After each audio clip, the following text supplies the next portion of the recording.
हरे Krishna Krishna conscious books YouTube channel में आपका स्वागत है। हम रीड कर रहे श्रील प्रभुपाद लीलामृत का द्वितीय भाग।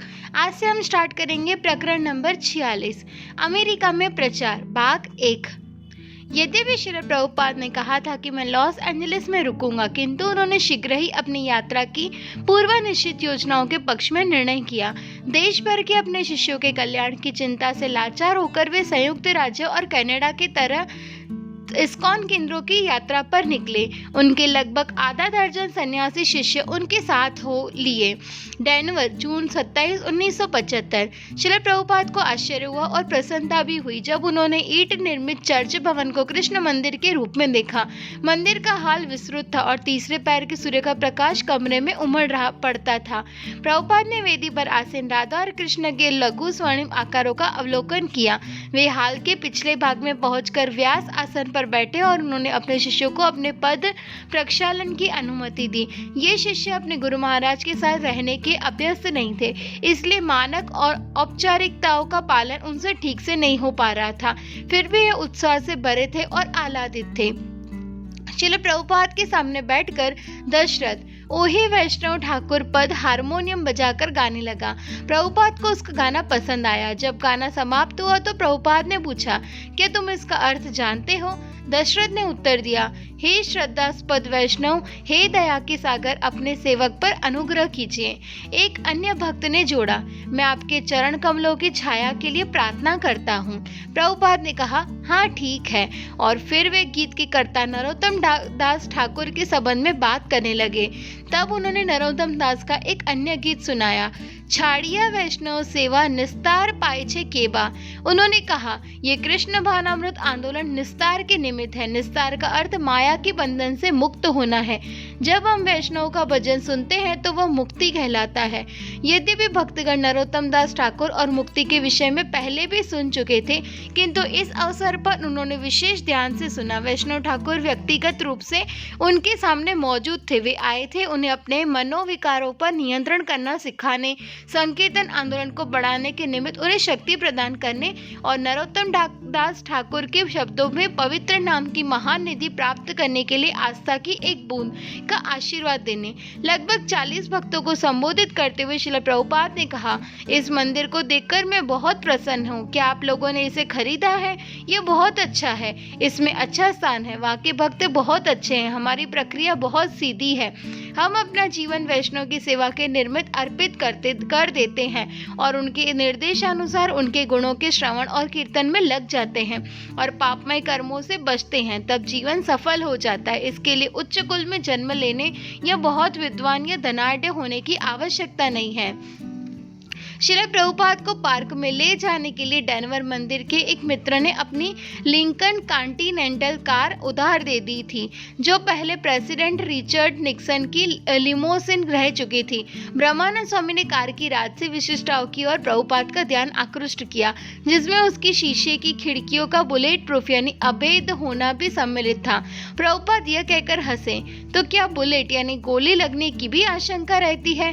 ब्रह्मानंद ने टिप्पणी की कि संसार के नेताओं को नित्य चिंता घेरे रहती है। प्रभुपाद ने सहमति जताई। भौतिक संसार में हर कदम पर आपदा है। वे भारतीय राजनीति के संबंध में बात करने लगे। इंदिरा गांधी और जयप्रकाश नारायण में घोर मतभेद था। उन्होंने कहा, दोनों ही की स्थिति आपदाग्रस्त है। मैं दोनों को भगवत गीता के आधार पर पत्र लिखने की सोच रहा हूँ। क्या आप ऐसे करने की सलाह देते हैं? जब श्रील प्रभुपाद ने इस बात का उल्लेख किया कि इंदिरा गांधी समय समय पर अपनी गुरु आनंदमयी से मिलने जाती है, तब ब्रह्मानंद ने टिप्पणी की कि उनकी गुरु ने हरे कृष्ण कीर्तन के विषय में अनुकूल सम्मति दी है। प्रभुपाद ने अपने सन्यासियों तमाल कृष्ण, भवानंद और सत्स्वरूप से पूछा, तो आप लोग क्या सोचते हैं? क्या मुझे लिखना चाहिए? आज रात मैंने एक पत्र का प्रारूप बनाया है। आप लोग आए और देखें। हम एक बार प्रयत्न करें। हम हर एक की भलाई चाहते हैं। हर बुराई की एक ही औषधि, हरे कृष्ण। पर दुख दुखी सभी दुख में है। भक्त सहमत हुए कि पत्र भेजना अच्छा विचार है। यद्यपि सभी को इसमें संदेह था कि राजनेता किसी के उपदेश पर ध्यान देंगे या वे पत्र पढ़ेंगे भी। तब प्रभुपाद ने डेनवर में कृष्ण भावनामृत के प्रति जनता की रुचि के बारे में पूछा। सत्स्वरूप ने उत्तर दिया, रविवार को उपस्थिति अच्छी रहती है, बहुत से लोग आते हैं। प्रभुपाद बोले, तो लक्षण अच्छे हैं, यहाँ भी अच्छी पुस्तकों का वितरण होना चाहिए। प्रभुपाद ने स्वीकृति में सिर हिलाया। ये बहुत सफल रहा है। जहाँ भी पुस्तक वितरण अच्छे ढंग से चल रहा है वहाँ सफलता मिल रही है।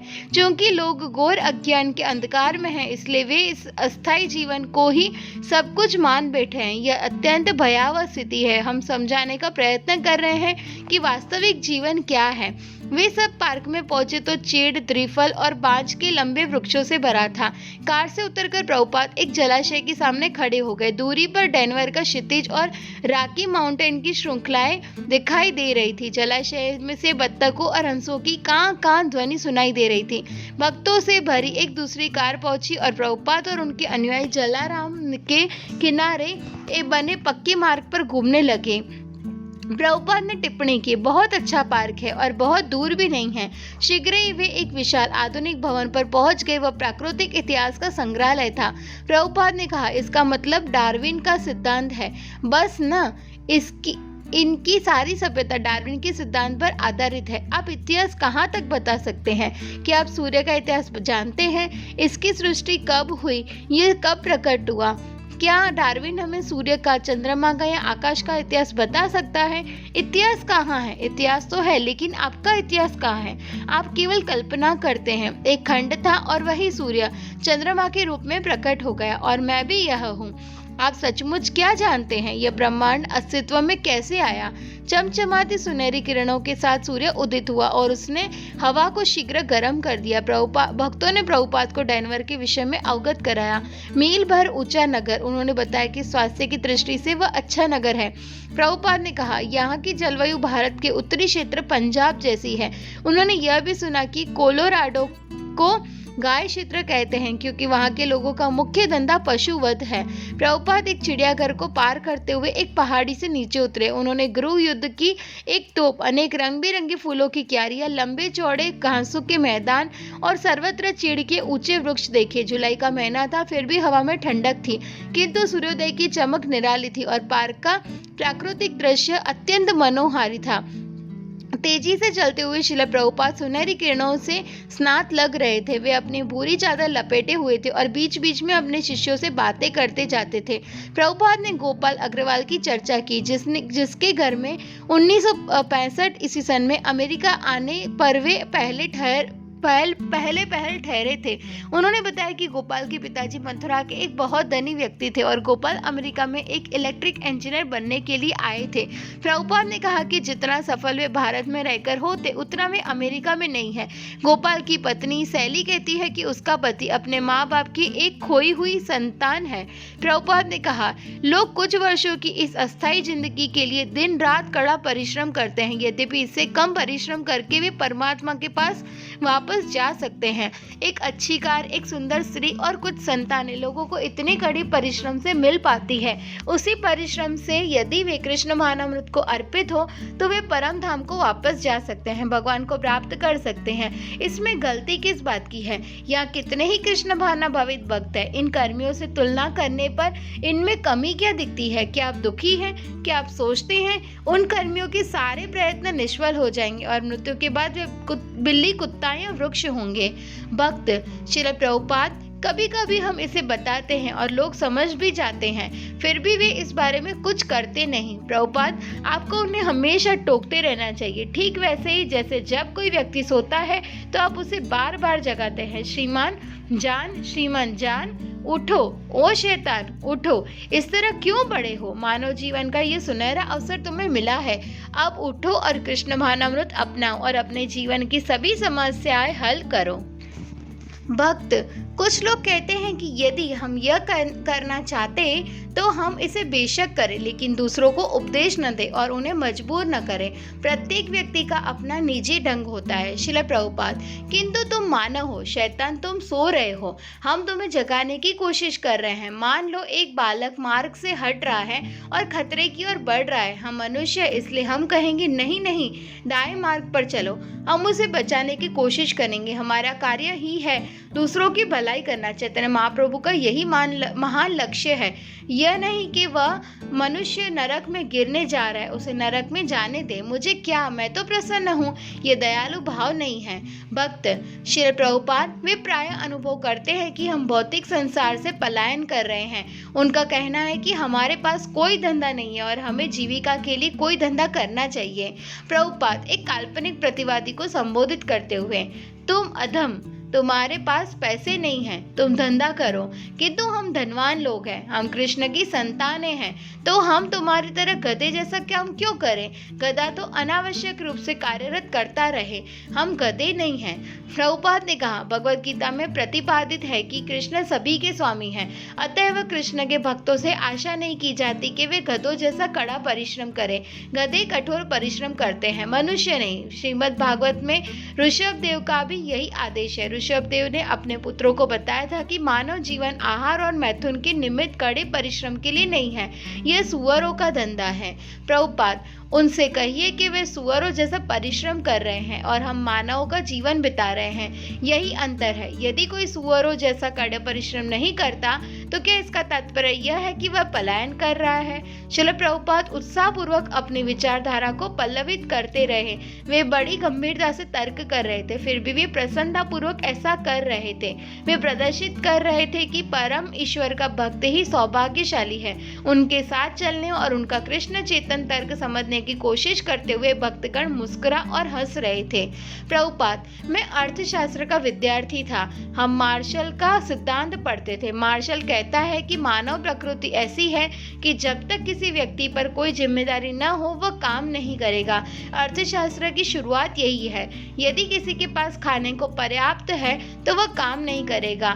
तो यदि हमारे पास खाने को पर्याप्त है तो हम काम क्यों करें? इसका उत्तर क्या है? ये पलायन नहीं करता। यह प्रकाश या ज्ञान पाने के समान है, कार्य न करना और फिर भी अनावश्यकताओं की पूर्ति हो जाना, यही सुख है। किंतु जीवन की आवश्यकताओं मात्र के लिए घोर परिश्रम करना ये सुअरों और कुत्तों का काम है। भक्त, उनका विश्वास है कि यह नहीं हो सकता है। प्रभुपाद, हे दुष्टात्मा, तुम हम लोगों को देखो, अपनी आंखें खोलो, देखो कि हम किसी धंधे में नहीं लगे हैं। हमारे पास खाद्य सामग्री का भंडार नहीं है, तब भी हम चिंतित नहीं हैं। हमें मालूम नहीं है कि शाम को हमें खाने को क्या मिलेगा, फिर भी हम चिंतित नहीं हैं। मैं तुम लोगों के देश में बिना किसी सहारे के आया था। प्रभुपाद का तर्क था कि मनुष्य की आवश्यकताओं की पूर्ति आसानी से गौ और भूमि से हो सकती है। उन्होंने कहा कि अपने शरीर को कायम रखने के लिए मनुष्य ने अनावश्यक रूप से उलझन भरी व्यवस्था बना रखी है। इससे वह मानव जीवन के उद्देश्य को भूल गया है। जब एक भक्त ने दावा किया कि हर मनुष्य को भूमि प्राप्त करने का अवसर नहीं मिलता, तो प्रभुपाद ने कहा कि यह कुव्यवस्था के कारण है। अमेरिका में भूमि पर्याप्त है। भक्त श्रील प्रभुपाद, लोग हम पर पराश्रयी होने का आरोप लगाते हैं। श्रील प्रभुपाद, नहीं, पराश्रयी वह है जो दूसरों की संपत्ति हड़प लेता है और उसे भोगने का प्रयत्न करता है, किंतु हम दूसरों की संपत्ति नहीं भोग रहे हैं, हम अपने पिता की संपत्ति भोग ले रहे हैं। ईशावास्यम इदम सर्वम, कृष्ण स्वामी है, हमें पराश्रयी क्यों कहते हो? हम कृष्ण की अच्छी संतान हैं और कृष्ण कहते हैं कार्य मत करो, मैं तुम्हें हर वस्तु दूंगा। वास्तव में कृष्ण कहते हैं कि तुम इतना घोर परिश्रम क्यों करते हो? मेरे प्रति समर्पित हो जाओ और मैं तुम्हें संरक्षण दूंगा। जो भी वस्तुएं तुम्हें चाहते हो मैं दूंगा। अतः हम कृष्ण को अपना सभी कुछ समर्पित कर रहे हैं, हमें पराश्रयी क्यों कहते हो? भक्त भली भांति अवगत थे कि श्रील प्रभुपाद परिश्रम करते थे। वे अपने विश्वव्यापी कृष्ण भावनामृत संघ की व्यवस्था देखने के लिए अनवरत यात्रा करते रहते थे और नित्य आधी रात में उठकर श्रीमद् भागवत के अनुवाद में लग जाते थे। और उनके शिष्य भी कड़ा परिश्रम करते थे, लेकिन वे पशुओं की तरह या पशु मानव जैसा यथा समय नाशवान वस्तुओं के लिए कार्य नहीं करते थे और वे ऐसे भयावह उद्योगों में अपने आप को नहीं लगाते थे जिनसे मानव प्रकृति का सर्वोत्तम भाग नष्ट हो जाता है। वे गधों की तरह कार्य नहीं करते थे कि यह दावा करे कि भगवान के पवित्र नाम को भजने के लिए उनके पास दिन का कोई समय नहीं बचता हो। प्रभुपाद, ये एक सुंदर पार्क है लेकिन यहाँ कोई नहीं आता। हम कृष्ण भावना भावित लोग इसका लाभ उठा रहे हैं, तो वे पलायन कर रहे हैं या हम पलायन कर रहे हैं? देखो वे कितने मूर्ख हैं। वे कितना घोर परिश्रम करते हैं लेकिन इस पार्क का लाभ नहीं उठा रहे हैं, हम उठा रहे हैं। तो हमारी नीति यह है कि तुम कड़ा परिश्रम करो और हम जाकर तुमसे लाभ ले। ये पलायन करना नहीं है, ये बुद्धि का काम है। शिला प्रभुपाद का उदाहरण भक्तों के लिए आह्लादकारी रहस्योद्घाटन था और इस स्पष्ट सच्चाई पर वे हंसने लगे। वे अपने गुरु महाराज के साथ पार्क में प्रसन्नतापूर्वक घूम रहे थे और अन्य कोई भी उस पार्क का आनंद लेने नहीं आ रहा था। शिला प्रभुपाद, किंतु हम जैसे ही उनसे कहते हैं आप भी आइए और हमारे साथ हो जाइए, तो वे ऐसा नहीं करेंगे। वे कहते हैं नहीं, हम इस तरह काम करेंगे। हम हर एक से आने को कह रहे हैं किंतु कोई नहीं आता। ये उनकी ईर्ष्या के कारण है, इसलिए वे कहते हैं कि हम पलायन कर रहे हैं और दूसरों की कमाई पर कर रहते हैं। वे देखते हैं कि हमारे पास कितनी कारें हैं और भक्तों के चेहरे चमक रहे हैं। हम अच्छे ढंग से खा पी रहे हैं और हमारे पास कोई समस्या नहीं है, किंतु यदि हम उनसे आने को कहते हैं तो यह उनके लिए अत्यंत कठिन हो जाता है। यदि हम उनसे हरे कृष्ण भजने और नृत्य करने को कहते हैं तो यह उनके लिए बहुत कठिन और भारी काम हो जाता है। जो ही वे हमारे पास आएंगे हम उन्हें मालूम हो जाएगा कि यहाँ न चाय है, न मदिरा है, न मांस है, न सिगरेट है। अतः कोई कह सकता है कि हम इन चीजों से पलायन कर रहे हैं, किंतु हम प्रसन्नता से पलायन नहीं कर रहे हैं। प्रसन्नता से पलायन वे कर रहे हैं। जब डेनवर में श्रील प्रभुपाद के पास कोई विशेष कार्यक्रम नहीं रहता था तो उनके कुछ लोग कभी कभी उनके कमरे में जमा हो जाते थे। किसी किसी अवसर पर वे उन लोगों से कुछ को अपने साथ नकली वाद विवाद के लिए उकसाते थे। श्रील प्रभुपाद, प्रत्येक वस्तु किसी न किसी अन्य वस्तु से उद्भूत होती है, इसे कोई अस्वीकार नहीं कर सकता। अब हम अपनी चुनौती देते हैं। क्या आप जानते हैं कि वह परम सत्य क्या है? ब्रह्मानंद, हम जानते हैं कि परम सत्य विद्यमान है, लेकिन इस समय हम प्रत्यक्ष रूप से नहीं बता सकते कि वह क्या है। प्रभुपाद ने तत्काल उत्तर दिया कि यदि कोई व्यक्ति स्वीकार करता है कि वह परम सत्य को नहीं जानता तो परम सत्य की वैदिक व्याख्या से इनकार करने का उनके पास कोई आधार नहीं रह जाता। वह व्यक्ति इनकार नहीं कर सकता कि कृष्ण परम सत्य है। प्रभुपाद ने कहा, यदि आप कोई दर्शन नहीं जानते तो उसके विषय में जानने वाले किसी अधिकारी से सुनने को तैयार हो जाइए। सत्स्वरूप, हाँ, ये विचार तर्क संगत है और हमें कम से कम आपको सुनना चाहिए, किंतु हमने सत्य के कितने ही रूपों के विषय में सुना है, तो हम आपके रूप को ही क्यों स्वीकार करें? प्रभुपाद, यह तो यह कहने के समान है, मैंने कितने ही नकली सिक्के देखे हैं, तो मैं कैसे मान लूं कि असली सिक्के भी होते हैं? नकली सिक्के हैं तो असली सिक्के भी जरूर होंगे। यह हमारा दुर्भाग्य है कि हम असली सिक्कों को नकली सिक्कों से अलग करके पहचान नहीं सकते। एक अन्य सन्यासी ने दावा किया कि सत्य का कृष्ण चेतना वाला रूप हठ धर्मी है, क्योंकि सत्य के अनेक रूप है और देवता अनेक है। प्रभुपाद ने उत्तर दिया कि परम सत्य एक है, क्योंकि ईश्वर एक है, ईश्वर के प्रतिद्वंदी नहीं है। यदि कोई व्यक्ति कृष्ण को ईश्वर नहीं स्वीकार करता तो उसे किसी एक को ऐसे को सामने लाना होगा जो कृष्ण की अपेक्षा अधिक पूर्ण ईश्वर हो। किंतु यदि कोई नहीं जानता कि ईश्वर कौन है तो वह कृष्ण से इनकार नहीं कर सकता। प्रभुपाद ने कहना जारी रखा, यदि आप इस तरह बात करते रहेंगे तो हठ धर्मी आप होंगे। आप नहीं जानते कि ईश्वर क्या है, फिर भी हठ धर्मी के साथ आप कहते हैं कि कृष्ण ईश्वर नहीं है। प्रभुपाद ने उन लोगों की तुलना उल्लुओं से की जो कृष्ण की परम सत्ता से इनकार करते हैं। उल्लू नेत्र खोलकर सूर्य का प्रकाश नहीं देखता। ऐसे लोग ईश्वर को देखने की मांग करते हैं, किंतु जब ईश्वर स्वयं रूप धारण करके उनके सामने आते हैं या अपने शुद्ध प्रतिनिधि को भेजते हैं तो वे उसे देखते नहीं। डेनवर में किसी दूसरे दिन के प्रातःकालीन भ्रमण में तमाल कृष्ण गोस्वामी ने प्रभुपाद को बताया कि कुछ भक्त स्वास्थ्य पर आहार संबंधी पुस्तकें पढ़ रहे थे और मंदिर में अर्च विग्रह को समर्पित किए गए प्रसाद से दूर रह रहे थे। श्री प्रभुपाद ने तुरंत उत्तर दिया कि यह अच्छा नहीं था। उन्होंने माना कि उपवास स्वास्थ्य के लिए लाभकारक है, किंतु भक्तों को कमजोर नहीं बनना चाहिए, उन्हें प्रसाद ग्रहण करना चाहिए और काम करना चाहिए।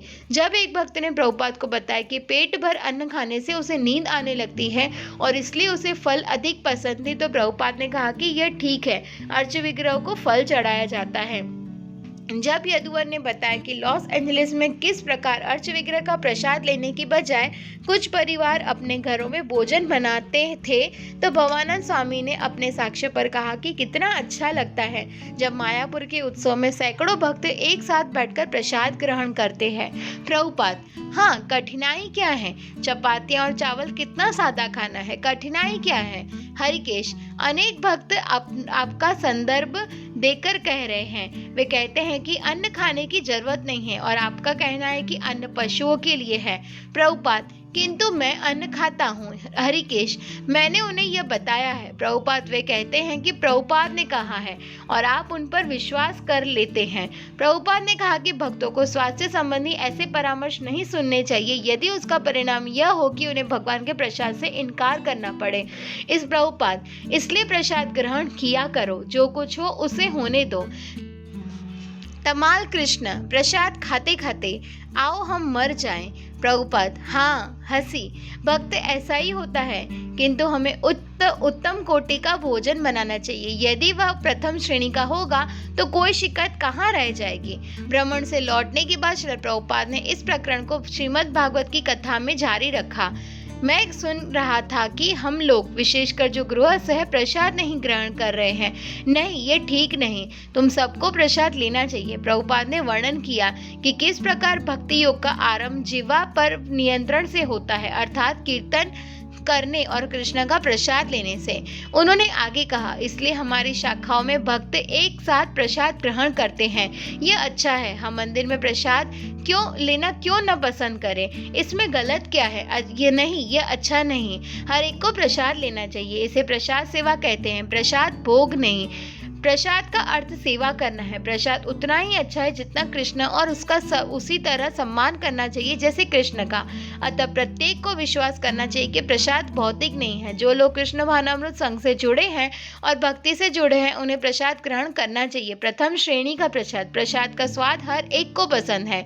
जुलाई 2, 1975 डेनवर से शिकागो जाते हुए प्रभुपाद ने वायुयान में टाइम पत्रिका के मुख्य पृष्ठ पर अपराध पर एक लेख देखा जिसका शीर्षक था, अपराध क्यों और क्या करना चाहिए।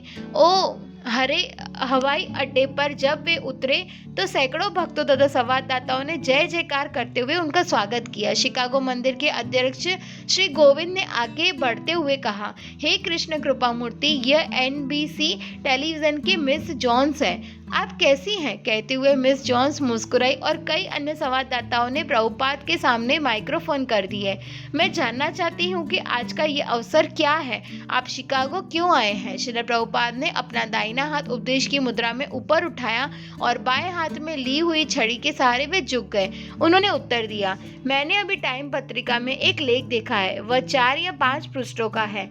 अपराध क्यों और उसका समाधान कैसे किया जाए। यदि आप इस विषय में गंभीर है तो आप अपनी पद्धति और सुझाव को स्वीकार कर सकती है। आप इस अपराध को बंद कर सकती है। आपके पास अपराध को बंद करने का उपाय है? हाँ, मेरे पास है। क्या आप कुछ विस्तार से व्याख्यान कर सकते हैं कि इसे कैसे बंद करना है? श्री प्रभुपाद ने सिर हिलाया।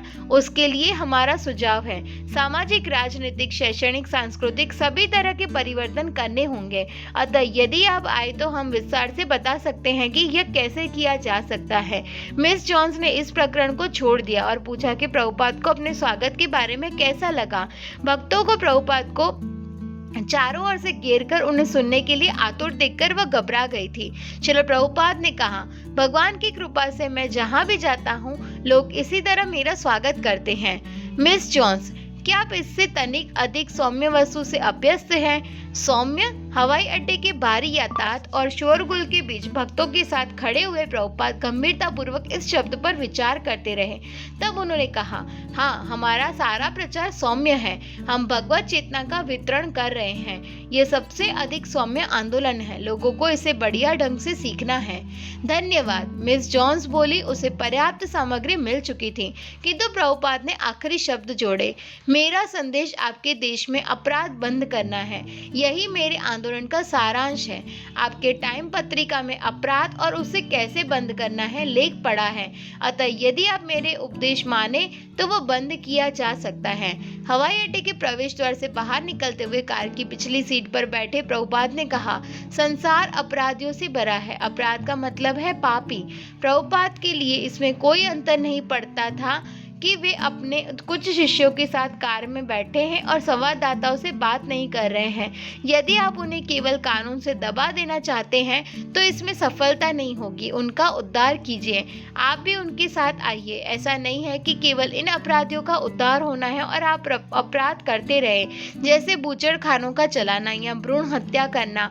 आप स्वयं अपराधी हैं। समग्र राज्य। प्रभुपाद मालिश कराने को तैयार बैठे थे। उनका नित्य प्रति का नियम 11:30 पूर्वाह्न में स्नान के पूर्व मालिश कराना और तत्पश्चात प्रसाद ग्रहण करना था, किंतु आज हवाई यात्रा के कारण उनका कार्यक्रम प्रतिरुद्ध था। फिर भी जहां तक संभव था वे अपना सामान्य कार्यक्रम निभाना चाहते थे। उपेंद्र उनके बैठने के लिए चटाई और मालिश के लिए सरसों का तेल ले आ रहा था। प्रभुपाद वहां बैठे अपने थोड़े से शिष्यों से बोले, तो हम इसका समाधान निकाल सकते हैं। उन्हें हमारी बात सुनने के लिए आमंत्रित क्यों नहीं करते कि हम समाधान कैसे करेंगे? इस बात पर हम बड़ी बड़ी बैठकें कर सकते हैं। अपराध क्यों और इसे बंद करने के लिए क्या करना है, यह बहुत उपयुक्त शीर्षक है। प्रभुपाद अपराध के कृष्ण चेतन विश्लेषण में लगे रहे। उन्होंने कहा कि जब तक समाज प्रकृति के नियमों का उल्लंघन करता रहेगा तब तक अपराध होते रहेंगे। उन्होंने इस बात को महत्वपूर्ण माना कि टाइम में लेख के अनुसार देश के नेता बढ़ती हुई अपराध दर से वास्तव में किंकर्तव्य विमूढ़ थे और स्वीकार कर रहे थे कि वे समाधान नहीं जानते। उन्होंने कहा, अब हमारा काम इन नेताओं को समाधान देना है यदि वे वास्तव में देश का भला चाहते हैं। श्री प्रभुपाद ने प्रायः कहा था कि कृष्ण भावनामृत में सभी समस्याओं का समाधान हो सकता है और अब वे विशेष रूप से अपराध की समस्या का हल ढूंढने को उत्सुक थे। अमेरिका के नेता अपने किंकर्तव्य विमूढ़ता को स्वीकार कर रहे थे और यदि वे वास्तव में सत्यनिष्ठ है तो उन्हें कृष्ण चेतन समाधान स्वीकार कर लेना चाहिए। प्रभुपाद सरकारी अधिकारियों को उपदेश देने को तत्पर थे।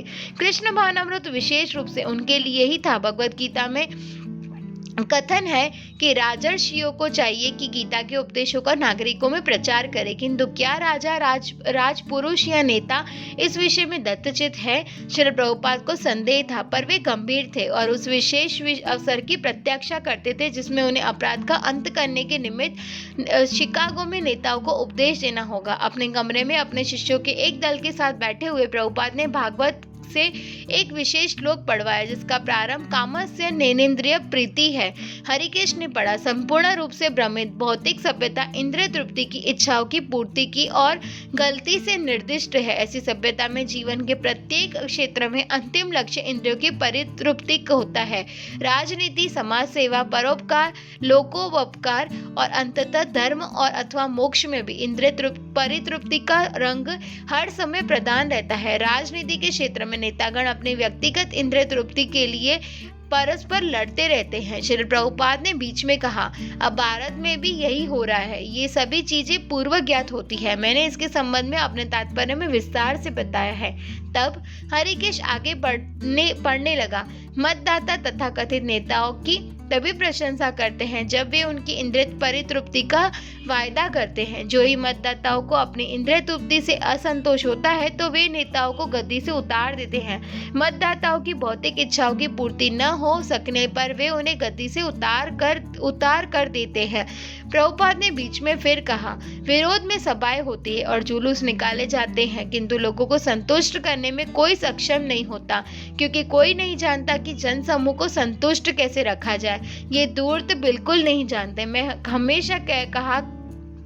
मैंने हमेशा कहा है कि वे सबके सब धूर्त हैं। अब वे पूछते हैं क्या किया जाए। उनके सामने अनेक समस्याएं आएगी। क्या किया जाए? यह तो शुरुआत है। सारे संसार में कुव्यवस्था हो जाएगी यदि लोग कृष्ण भावनामृत को स्वीकार नहीं करते। क्या किया जाए? उत्पन्न हो जाएगा। इन्हें बताओ कि औषधि यहाँ है। उपदेश का यही समय है। वे सोचते रहे हैं, वे सो रहे हैं, किंतु अब वे सोच रहे हैं कि क्या किया जाए। वे इंद्रिय तृप्ति के पीछे अंधे होकर पड़े हैं और अब क्या किया जाए की परिस्थिति आ गई है। उपदेश का यही अवसर है। केवल हम ही समाधान दे सकते हैं। संसार में अन्य कोई व्यक्ति या दल नहीं है, केवल हम हैं। तो उन्हें हमारे ज्ञान का लाभ उठाना चाहिए और इसका प्रयोग करना चाहिए। सभी सन्यासियों के लिए प्रचार का यह अच्छा अवसर है। हरे कृष्णा। तो आज का पार्ट यहीं तक। नेक्स्ट पार्ट में हम ये चैप्टर फिर से कंटिन्यू करेंगे। वांछा कल्पतरुभ्यश्च कृपा सिंधुभ्य एव च पतितानां पावनेभ्यो वैष्णवेभ्यो नमो नमः। श्रील प्रभुपाद की जय।